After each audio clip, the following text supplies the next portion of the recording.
Salam, jemaat Tuhan semuanya, Bapak Ibu Saudara-saudara yang dikasihi Tuhan, dimanapun berada. Kembali kita belajar lagi dalam Renungan Gembala. Dan hari ini saya coba untuk kita belajar bersama-sama sebuah topik, yaitu jangan atau tidak jemu-jemu. Jangan jemu-jemu atau tidak jemu-jemu. Ya, itu sebuah kalimat yang mungkin jarang kita dengarkan, tetapi saya hari ini ingin membagikan hal ini. Bapak Ibu Saudara-saudara, di dalam Alkitab ada memang dua hal yang menonjol ya dalam berkaitan dengan jangan atau tidak jemu-jemu. Ya, dua yang hal sangat menurut saya yang menonjol, sangat menonjol untuk dua hal itu. Nah, kita melihat keduanya, pelan-pelan kita akan membahasnya, mencoba untuk merenungkannya. Yang pertama itu di dalam Lukas pasal 18 ayat yang pertama sampai yang ke-8, itu perumpamaan tentang hakim. Perumpamaan hakim yang tak benar. Tentang hakim yang tak benar. Dan di ayat 1 Lukas pasal 18 ayat pertama, Yesus mengatakan suatu perumpamaan kepada mereka untuk menegaskan bahwa mereka harus selalu berdoa dengan tidak jemu-jemu. Nah, di sini ada kata tidak jemu-jemu. Jadi ada sebuah penegasan yang Yesus sampaikan melalui perumpamaan ini, bahwa mereka atau setiap kita yang membacanya supaya berdoa dengan tidak jemu-jemu. Nah, saudara-saudaraku, itu yang pertama yang kita mau belajar. Pertanyaannya, saudara-saudaraku, sebenarnya menurut kita doa yang tidak jemu-jemu itu apa yang sebenarnya kita lakukan? Apakah doa yang tidak jemu-jemu itu artinya doanya itu saja? Apakah itu artinya, saudara-saudaraku, sehingga dibilang doa tidak jemu-jemu? Jadi lagu-lagu permintaannya atau apa saja yang dimintakan itu saja, itu doa tidak jemu-jemu isinya, begitu ya. Ya, saya rasa tidak demikian. Doa yang tidak jemu-jemu itu sebenarnya harus lahir dari sebuah yang namanya kerinduan kita akan Tuhan. Kerinduan kita untuk berjumpa Tuhan.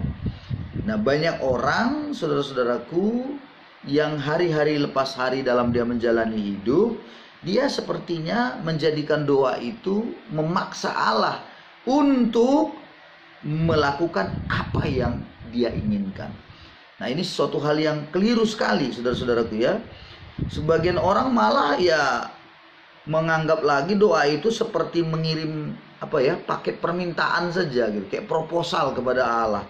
Sehingga kalau dia punya keperluan, ya dia berdoa. Setelah tidak ada lagi keperluan atau sudah selesai, keperluannya sudah terjawab, ya dia tidak berdoa lagi.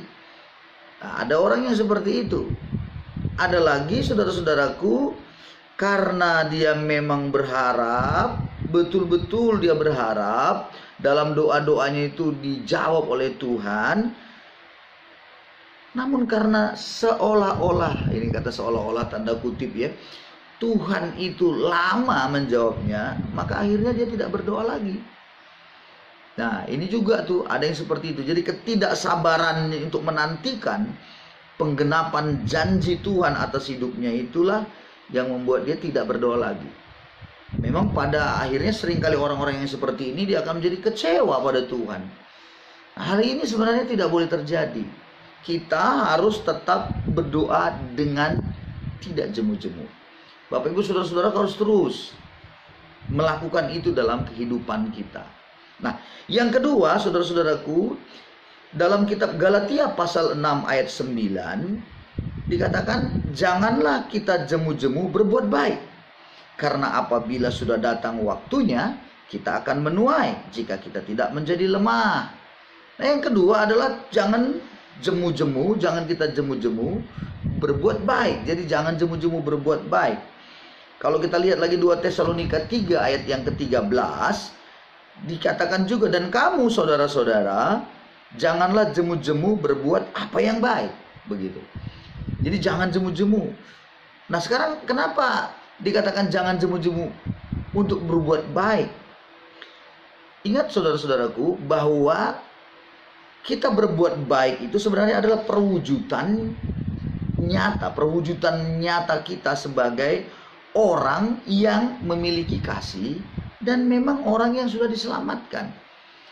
Jadi orang yang melakukan perbuatan baik itu sebenarnya adalah buah dari keselamatan yang dia sudah peroleh di dalam Kristus Tuhan. Jadi perbuatan baik itu bukan supaya dia diselamatkan, tetapi perbuatan baiknya itu adalah perwujudan dari dia yang sudah diselamatkan, memiliki kasih di dalam Tuhan, begitu ya. Jadi saudara-saudaraku, sesuai dengan Matius pasal 7, kalau kita lihat ayat 17, demikianlah katanya, Matius 7 ayat 17, demikianlah setiap pohon yang baik menghasilkan buah yang baik, sedang pohon yang tidak baik menghasilkan buah yang tidak baik. Jadi saudara-saudara, pohon yang baik. Nah, kita kalau sebagai anak-anak Tuhan yang sudah diselamatkan sebagai pohon yang baik, maka kita akan menghasilkan buah yang baik. Itulah perbuatan-perbuatan baik kita. Nah, pertanyaannya sekarang, mengapa orang menjadi jemu berdoa dan juga menjadi jemu berbuat baik? Jadi bosan dia berdoa, bosan dia berbuat baik. Kenapa? Memang ada banyak hal-hal yang bisa diutarakan. Mungkin kekecewaannya karena mungkin tidak seperti yang dia harapkan, atau ketika dia sudah berbuat baik ternyata orang itu malah menghina dia atau mengucilkan dia padahal dia sudah berbuat baik. Ada pepatah bilang, ya katanya dibalas dengan air tuba, katanya kebaikan itu. Wah, itu menjadi kecewa. Jadi akhirnya dia tidak lagi melakukan itu. Tetapi bagaimanapun ceritanya, saudara-saudaraku, kita akan coba melihat apa akarnya setiap orang itu menjadi jemu berdoa dan jemu berbuat baik.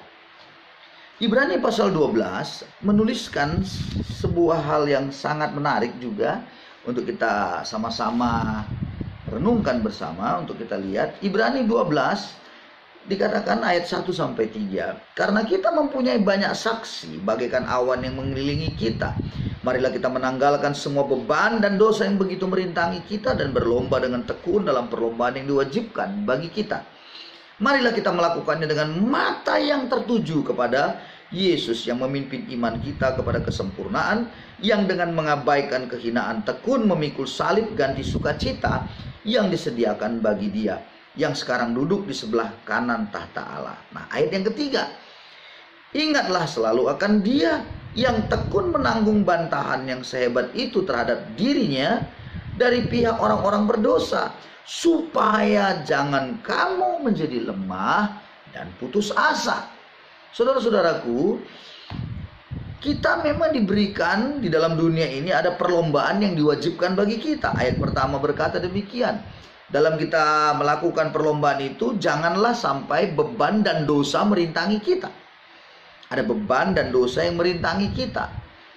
Lalu, waktu kita berlomba di dalam dunia, dalam mengerjakan banyak hal, apakah itu doa, perbuatan baik kita, begitu ya, mata kita harus tertuju kepada Yesus. Jadi persoalannya, kenapa orang jemu berbuat baik dan jemu dia berdoa? Karena matanya tidak lagi tertuju kepada Yesus.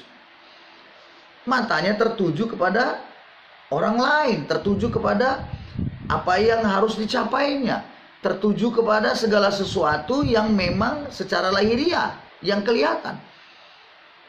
Ayat 3 berkata, ingatlah selalu akan Dia yang dengan tekun menanggung bantahan yang sehebat itu terhadap dirinya dari pihak orang-orang berdosa. Jadi ingatlah selalu akan Dia. Ya, Dia itu adalah Yesus yang menanggung segalanya itu di kayu salib. Jadi saudara-saudaraku, supaya kita tidak jemu berdoa, tidak jemu untuk berbuat baik selalu, fokus kita harus melihat kepada salibnya Kristus. Bahwa Kristus sudah menyelesaikan semuanya. Kristus sangat mengasihi kita, saudara-saudaraku. Oleh karena Yesus sangat mengasihi kita dan kita mengerti akan kasih itu, kita sangat tahu akan kasih Allah yang begitu luar biasanya pada kita, maka ketika kita berdoa itu sebenarnya karena mengasihi Tuhan. Kita berbuat baik karena mengasihi, saudara-saudaraku. Ada orang yang melakukan segala sesuatu itu karena sepertinya tanggung jawab atau sebatas tugas saja, maka itu lama-lama jadi sebuah Taurat, artinya paksaan. Taurat bukan lagi oleh karena kasihnya Tuhan, yang dia mengerti bahwa Tuhan mengasihi dia. Jadi kalau Anda mengerjakan apapun, doa, berbuat baik di dalam kita mengerjakannya setiap hari dalam hidup kita, ingatlah selalu dan pandanglah kepada Yesus kita yang sudah menanggung segala sesuatunya, penderitaannya di kayu salib untuk kita, saudara-saudaraku. Jadi supaya hari lepas hari kita melakukan dalam perlombaan kita ya, setiap yang diwajibkan bagi kita, sehingga kita tidak menjadi lemah dan putus asa. Nah itu berarti lemah dan putus asa berarti sudah jemu berbuat baik, jenuh kita, saudara-saudaraku, di dalam kita berdoa. Nah itu akibat daripada apa? Akibat kita tidak melihat kepada salib Kristus itu sendiri. Tidak lagi kita memahami betapa Yesus sangat mengasihi kita, betapa kasihnya luar biasa. Nah kalau kita merindukan doa kita dijawab Tuhan, sebenarnya kita harus melihat kepada kasih Allah itu atas kita. Bahwa sebelum segala sesuatunya itu dijawab, sebenarnya kita perlu mata batin kita, pemikiran kita, hati kita, cara pandang kita harus berkata bahwa Yesus itu baik bagi saya, nyawanya aja diberikannya untuk saya, masa dia tidak akan tolong saya. Nah itulah saudaraku yang membuat kita akan tetap semangat terus berdoa, karena mengasihi Tuhan, karena kita tahu kasihnya Allah itu pada kita yang sudah tercurah untuk kita. Ingat saudaraku, kalau kita mengasihi Tuhan, segala sesuatunya itu terlihat ya semuanya sebenarnya santai ya saudara-saudaraku, karena kita tahu bahwa Yesus mengasihi kita. Ya, ingat kalau orang yang pacaran saja misalnya ya, kalau udah berpacaran dia karena dia mencintai, itu tahan berjam-jam padahalnya duduk aja berhadap-hadapan, bertatap-tatapan begitu. Itu padahal tidak ada yang dibicarakan, tidak ada mungkin yang disampaikan, dan tidak terlalu penting pun saudara-saudaraku yang disampaikan. Tapi kenapa bisa bertahan lama? Yaitu karena mencintai. Nah, bagaimana kita dengan Allah kita? Bagaimana kita juga dengan banyak orang, saudara-saudaraku? Nah, kita bisa tetap melakukannya karena kita mengasihi. Nah, kasih yang akan kita salurkan, kita lakukan atau kita kerjakan itu, saudara-saudaraku, itu akan kita bisa lakukan ketika kita sudah menerima dan mengerti kasih Kristus di dalam hidup kita. Mari saudara-saudara, hari ini tetaplah Anda terus berdoa. Jangan jemu-jemu. Jangan jemu-jemu untuk kita berbuat baik. Walaupun kadang-kadang harus diakui, kadang-kadang kita rasanya mau marah, kecewa, segala sesuatunya. Tapi cepatlah kita melihat kepada salib Kristus. Pandang kepada Yesus yang sudah menanggung semua dosa dan penderitaan kita. Tuhan memberkati kita semuanya. Dan biarlah renungan ini memberkati kita semuanya dalam menjalani kehidupan kita setiap harinya. Di dalam rumah kita, bagi suami kita, bagi istri kita, anak-anak kita, untuk terus berdoa untuknya, untuk terus melakukan hal-hal yang baik. Bagi tetangga, bagi banyak orang, saudara-saudaraku, kita tetap mendoakan mereka. Dan kita tetap melakukan hal yang baik. Tuhan memberkati kita semuanya. Shalom.